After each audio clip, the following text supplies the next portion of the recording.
Hey friends, welcome to Authority.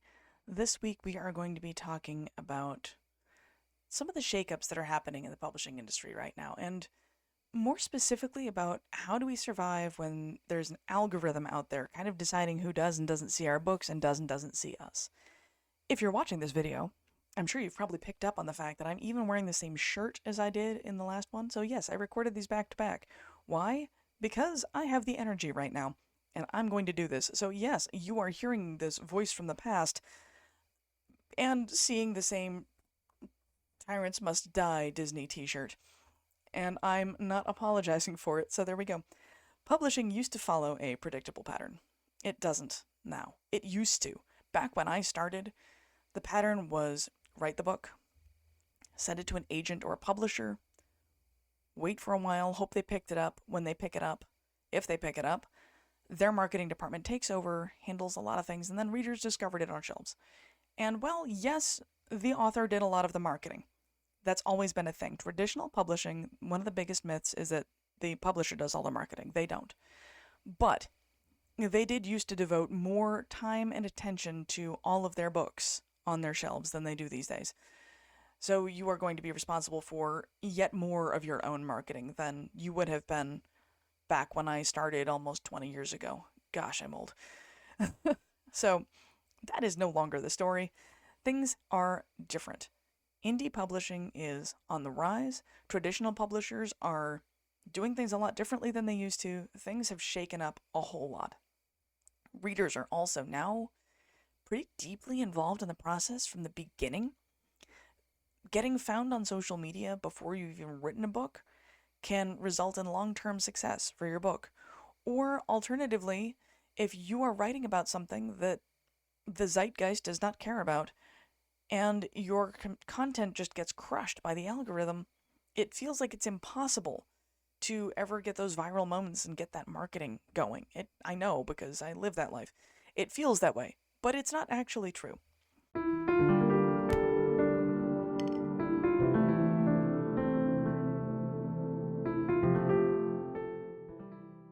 But it's not actually true.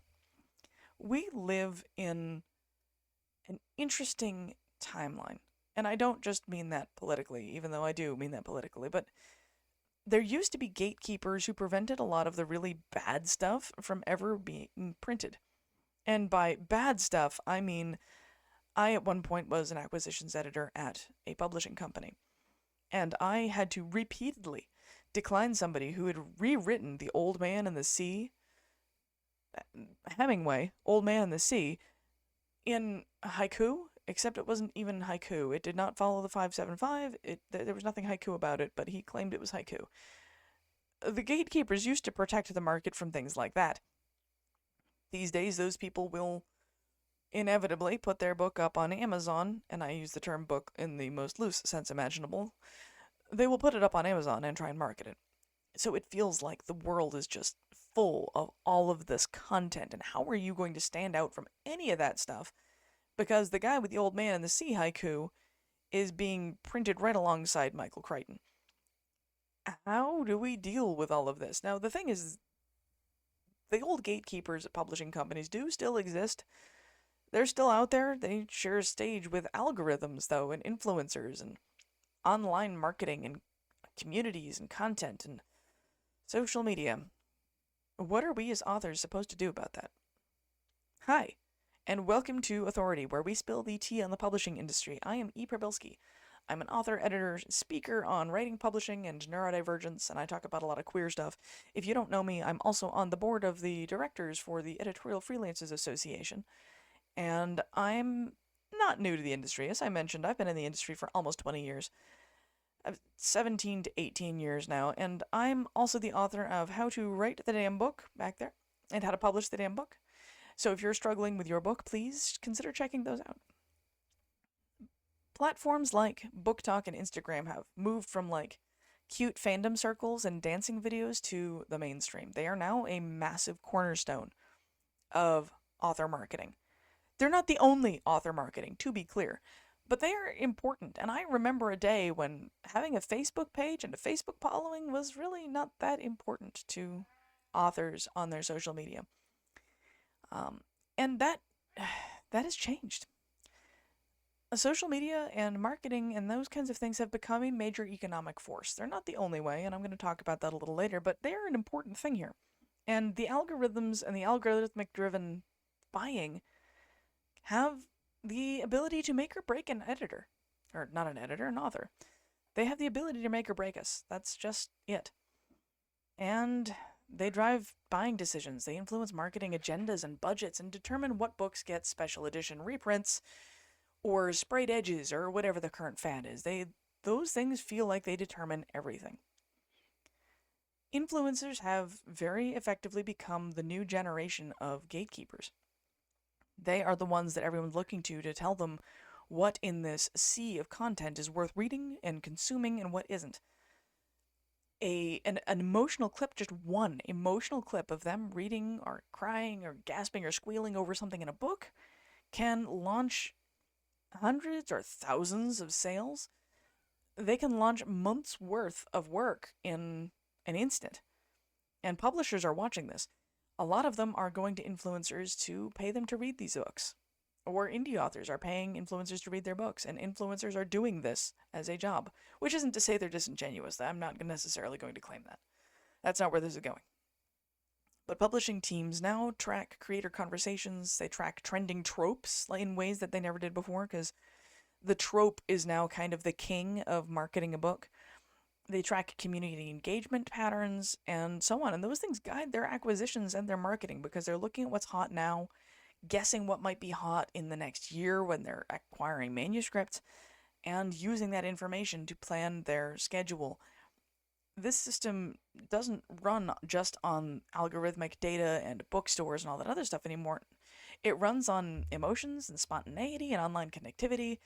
Like, readers are no longer reading in a vacuum. I remember when I was in high school, when I was picking up a book and reading it, the only people who knew about what I was reading or even cared were the few people I had as friends and probably the librarian I was borrowing it from. Nobody else in the world had any idea what I was reading and they didn't care.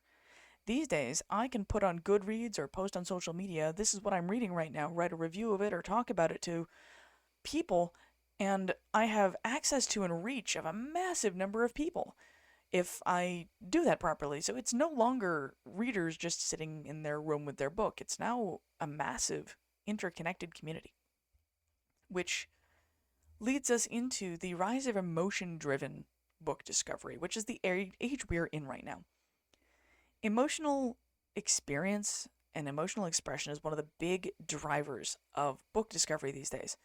A reader crying on camera is just as influential as a major Facebook campaign sometimes, particularly if that reader has a lot of followers or uses the right hashtags and gets discovered. This can be really frustrating for a lot of us who spend our time on carefully crafted marketing campaigns.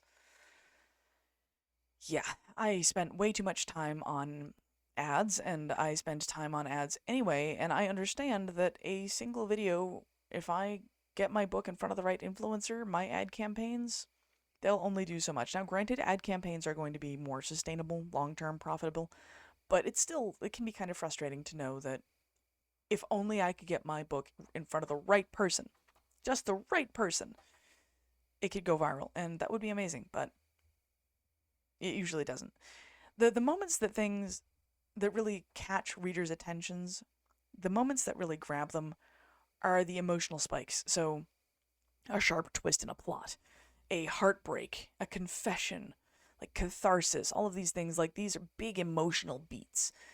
And if we're going to capitalize on this emotion-driven book economy, we need to identify those emotional beats in our book.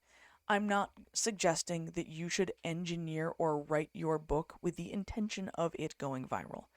Kind of the opposite, honestly. I think you should just write your book. But you should also think about, once you've written it, what moments in your book are going to trigger those responses in readers. If you're writing your book just for social media moments and big beats, it's going to be cringe, to use the Gen Alpha term. It'll wreck your narrative, you aren't going to have a good time. Don't write it for that, but identify those things, because that's what readers want. And that's what those posts are talking about. They're talking about that connection that readers have to the story. That's the thing that's going to draw them in, is that connection. We currently live in an era where people are incredibly disconnected. The loneliness epidemic is reported on quite thoroughly in many places, and this lack of connection that people feel and are struggling with is one of the reasons why books are so incredibly powerful. People want to feel something with another person. And there's neuroscience on this, by the way. The neuroscience, if you are reading this, if you go to my Substack, if you're not here, if you, I've got I read a study and I link it down below about how reading something hits some of the same neural pathways as experiencing the thing yourself, because it awakens our sympathetic nervous system, our relationship nervous system. I think I'm using the correct word, but it awakens the part of us that mimics somebody else. It's the mimesis inherent in the human species, because we are mimetic creatures. And yes, I have read that. Rene Girard. I took college courses on Rene Girard, but yes, the mimesis in human creation. We are wired to see somebody respond in a certain way, and our nervous system lights up, and we kind of experience it with them. That's empathy. And when we are reading a book, that empathy lights up like a Christmas tree, like we're experiencing that ourselves almost. And those are the connections that really are driving readers into reading, particularly right now when people are feeling alone and lost and disconnected, because in reading books where people experience connection, and most books have that, there's disconnect and connection in all books, it feels like they're connecting to something else, connecting to another person. So those emotional beats that the characters are having, when there's a love confession that has somebody squealing and kicking their feet, it's because they're feeling like they're experiencing that confession with the character. And again, there's actual neuroscience on this. It's mirrored internally in their experience. It's really cool, to be honest with you. And that is one of the reasons why this emotion-driven book discovery is so powerful. It's one of the reasons that we are entering into that space as people are using the internet to connect with each other. They're witnessing people experiencing those moments of emotion, and they're like, wow, I want to feel that. And so they read the book, and then they feel it, and the ripple effect grows. What this means for writers, right? This shift is a lot. Marketing has always been about kind of grabbing people's feelings and making them feel things. And in writing, that's also what we do. However, there's more ways than ever for readers to find your book, but a lot of them feel fast moving, outside your control, like you don't have a say in any of this anymore, even if you never really had a say in to begin with, but it feels like so much is happening outside our little spheres, and we can't quite reach into the zeitgeist the way we used to be able to, because there's so much noise on the line, and algorithms are deciding so much more of our world these days. To some extent, like, using the right hashtags on your marketing campaigns is great and all, but if the algorithm decides it doesn't like you, goodbye. You're not going to have that space anymore. And Amazon and its also bots and everything else, like, you can pay for advertising, but the algorithm does ultimately decide what it shows where. And if it decides that you're not selling enough to warrant showing, or you're not paying enough per ad that to warrant showing, it's not going to. With that said, it's time to lean into that emotional marketing. You can't control the algorithm. And I'm not saying you can control people or should try, but you can reach into people and talk to them. The core truth of all of this is that readers gravitate towards stories that make them feel something. And that's always been what we do. We have always been driving those things by making people feel things, experience emotions. So that's not new for us, which is honestly kind of awesome. The marketing landscape may have changed, and changed a lot, but storytelling hasn't really changed. And our job is to write stories that leave a lasting emotional impact, preferably a good one, on the people who read them. Legendarily bad books are still memorable, but I don't really want to be remembered for being legendarily bad, personally. That's not my goal. These high impact moments do influence our marketing. But all of this pressure to create something marketable, it doesn't need to change your writing process per se. Write something that is deeply emotionally impactful for you.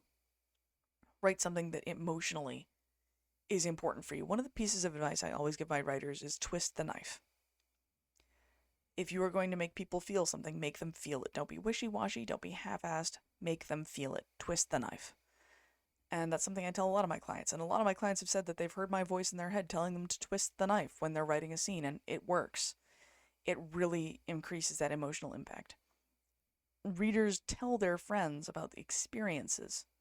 They tell them about what this book made them feel. Like, man, I was reading this book and this scene was awesome and I loved this thing, and oh man, these characters broke up and I just about cried, or what, or I couldn't put this down because I was up all night reading it because of the blah blah blah. They don't really tell them about the plot as much. Like, they probably will get there, but they start with, I experienced this feeling and want to share this feeling with you. That is important. That is what we've always been trying to do, is create that emotional connection. The difference now with this modern world of algorithms and marketing and so on is scale. Instead of readers sharing their feelings with their book clubs at their library, or their friends, or just their small circle, readers can now share their feelings with everybody on the internet. Granted, the algorithm chooses what it shows to who, but like, they can share their feelings about a book with everyone, not just a few people. Because back in the day when I was first reading, I couldn't leave a book review.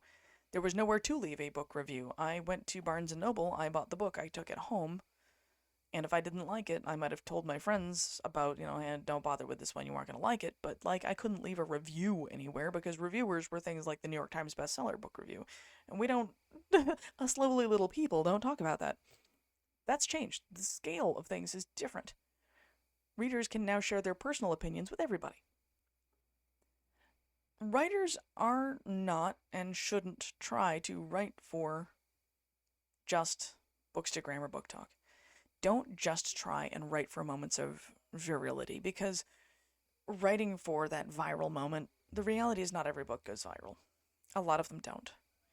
Mine never have. And they might never go viral, and you know what? That's okay. I don't need my books to go viral to be successful. Online trends and all these like hashtags and these movements, they move fast. These things, like, a book can be on top of the world one day and at the bottom of the heap the next because everybody's forgotten about it. Or suddenly just the zeitgeist turns on it and nobody wants it anymore. These things happen. What's going to build your long-term author career, what's going to handle, like, really develop your over time career and your experiences, is going to be things like your voice as an author, how good your writing is, relationships you have with your readers, emotional beats, what you make them feel, their story, your honesty. It's not going to be just a flash in the pan. We are not writing to go viral. We are writing to connect to other human beings. And when you hit that connection point, your book is good. Then you just need to learn how to position it and market it. But when people find it, they will have those experiences, and then they will tell their friends, and word of mouth will spread. Don't try and contort yourself to match the market's mood currently. Sorry, my cat decided that he needed to suddenly be on my desk, so there may be noises going on. He's got opinions today. But write what that means. You have to write something that really matters to you, something that's going to be like something that really makes you feel something. That's going to be what works long term, because that also means that you are going to keep your passion for writing in the long term. As I said, not every book goes viral. That's okay. We are under a lot of pressure. Like I said at the outset of this, the pressure is immense. Not every book is going to go viral. And viral success is unpredictable. It's hot, it's fast, it's sudden, but it's not usually long. It's one of those like flash in the pan spikes. Sustainable writing careers, like I mentioned, are built on steady, consistent, long-term work. You want to work on your craft skills. You want to be consistent. You want to develop a loyal reader base who will buy your books. A solid backlist, because that matters more than luck. If you've got a good backlist for people to purchase, and I'm working on mine, I only have 5 books out personally. Like, I've got all of the short story collections back there, but I only have 5 of my own standalone books out. That takes time, and it's okay that it takes time. But that is going to matter far more than flash in the pan luck. Developing that backlist, which will draw people through your reading library, that is what you're aiming for. Creativity doesn't survive in this like factory production mindset. I talked in my previous video, recorded also today, like I said, same shirt, about how we cannot be factories. That idea that we can grind things out is just not sustainable for us. We can't do it. We aren't an assembly line. We're creatives. That means that we don't need to release a book a month no matter what people think. We can't. A lot of us can't. Some people can. Some people do. And I am impressed by those people, but I am not that person. It's just not a thing. And also that pace, like I said before, burns authors out. It burns authors out bad. And it usually results in lower quality books. There are people who can write brilliantly well and very quickly.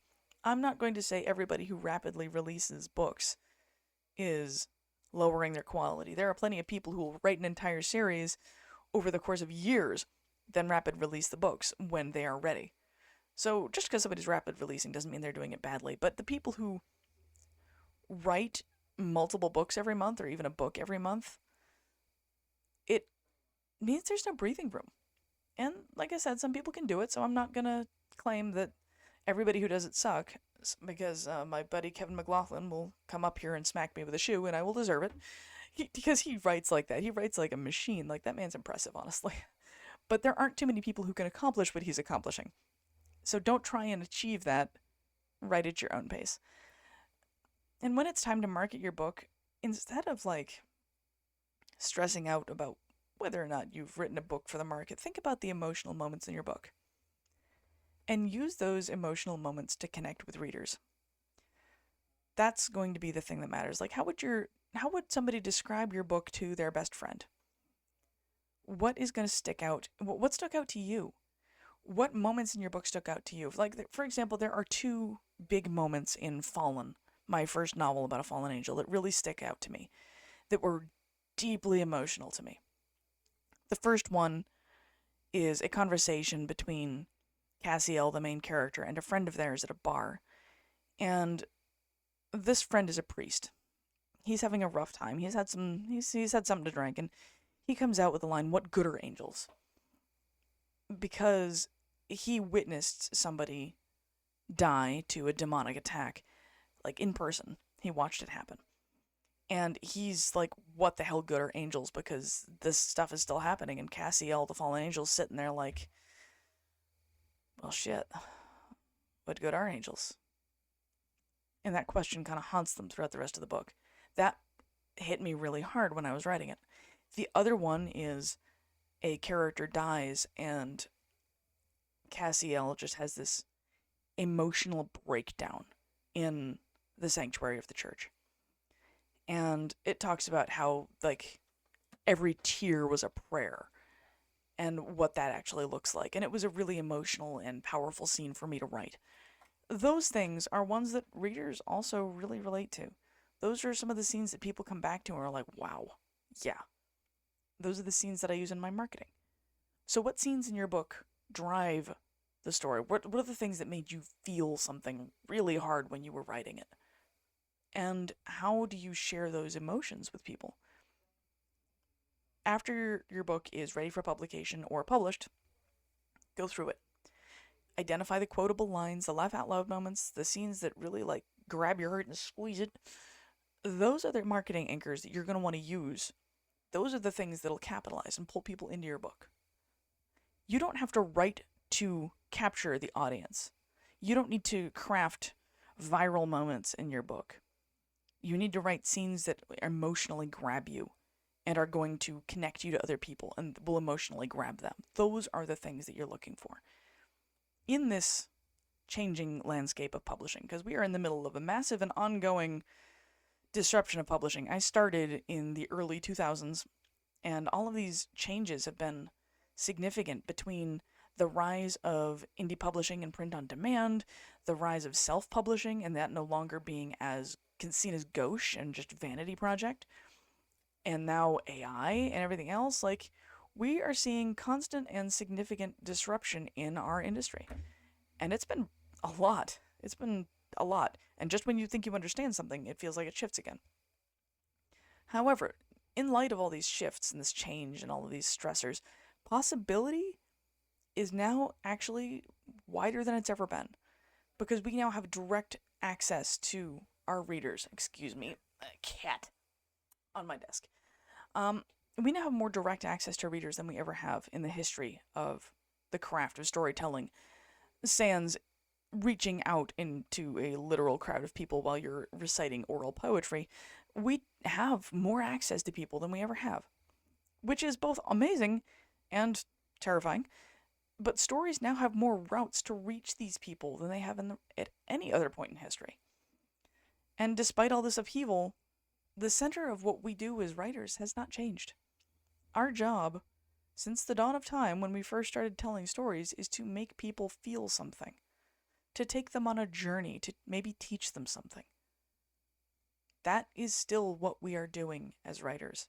It doesn't have to change. The way we share our work with others might have changed, but what we are doing doesn't have to. Books usually succeed slowly.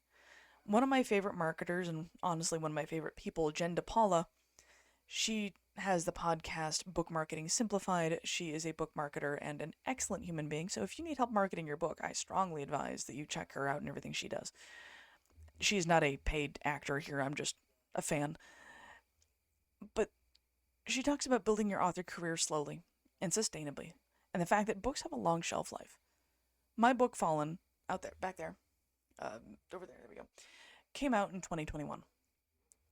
It was my first novel that I released myself. I have edited dozens of books. I have been in multiple short story collections. I've had things published around forever, but it was my first novel. I didn't market it well, but it has a long shelf life. So as I'm starting to market it and really dig into that, just because it didn't make a big splash when I released it because of my own lack of marketing, that doesn't mean that it won't sell well when it reaches its audience. That also means that this slower pace is something I can keep up with. It's healthy for me, it works. Readers are still out there. And doing things in a sustainable manner that works for your life and for who you are, because as a disabled person, I cannot do the whole grind set thing. I just don't have it in me. I burn out fast. Your readers are still out there. They've always been out there. This whole algorithmic thing that feels so big and scary and impossible is just opportunity. They now have more ways to find you than they ever have before. You just need to find the right people and connect with them. And that's what we've been doing the whole time. So, maybe it's a little less scary than you thought, right? Thank you for joining me here on Authority, where we spill the tea on the publishing industry. We use heart, humor, insight. I've been doing this for a long time, and if you've found today's episode helpful, please share it with a fellow author who might be struggling with some of this stuff, or let me know in the comments if you feel like I missed the mark. Like, did I hit this? Is there something I'm missing about all of this, or do you agree? Tag me on socials. Leave me book reviews if you've read my books. Let me know if this podcast was or wasn't good for you. I would love to hear what resonated or didn't resonate with you. And if you happen to enjoy my content, please consider liking and subscribing, because I don't earn money from this podcast. I just do it because I'm passionate about it. So leave me a little love. Let me know you actually care back. That would be a fantastic thing. Your voice matters, your story counts, and as I said last week, and I'm probably going to say into the future because I happen to like it, if you're still wearing pants at this point in the writing process, you are ahead of the curve, because most of us aren't. I will see you next week. Stay safe out there, and we will talk soon, alright? Take care, friends.